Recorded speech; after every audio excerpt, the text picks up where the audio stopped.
Com relação aos fatos apresentados por Luísa, o primeiro passo seria verificar a jurisdição, ou seja, quem é o juiz competente para decidir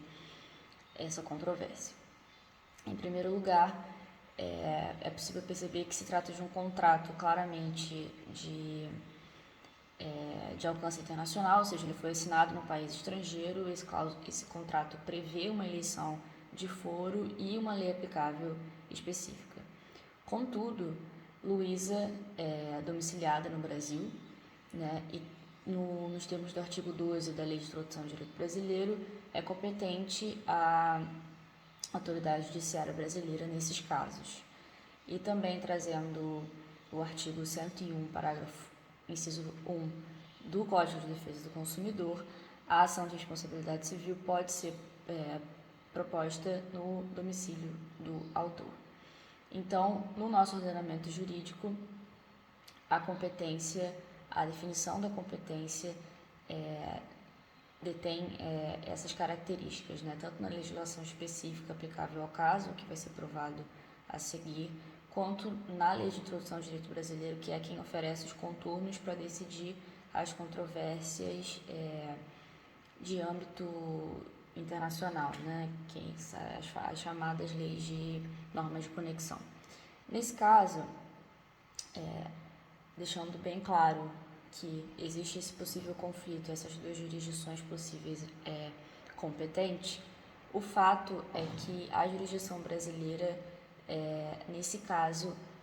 prevalece em relação à jurisdição estrangeira. Isso vai ficar claro no passo a seguir, considerando que a legislação aplicável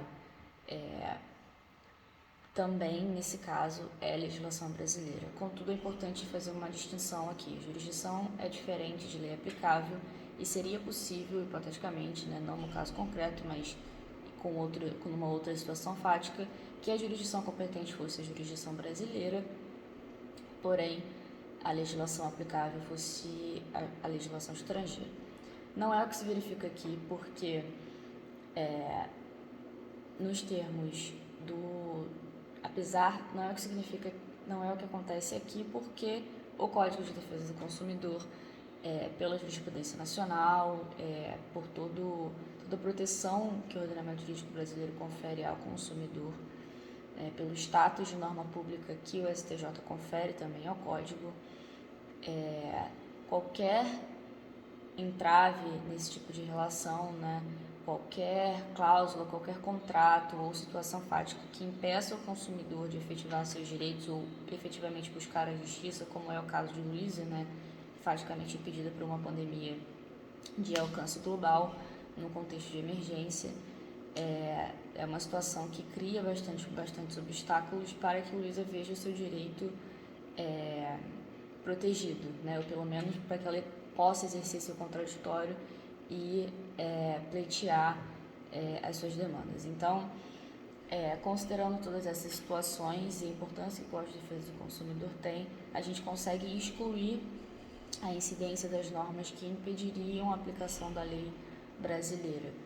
No caso, o artigo 9º da própria Lei de Introdução ao Direito Brasileiro, que define, né, as regras para aplicação da lei nos casos de obrigações,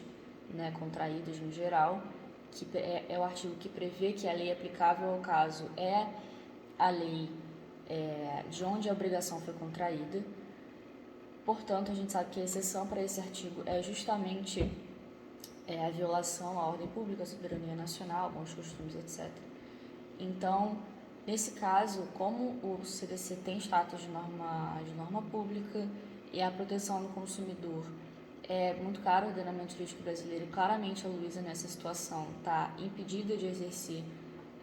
qualquer tipo de defesa frente à situação que ela se encontra, há uma chance muito mais do que razoável de que o pleito dela seja acolhido em território nacional, e certamente ela poderia, pelo menos, né, exigir os seus direitos em território nacional.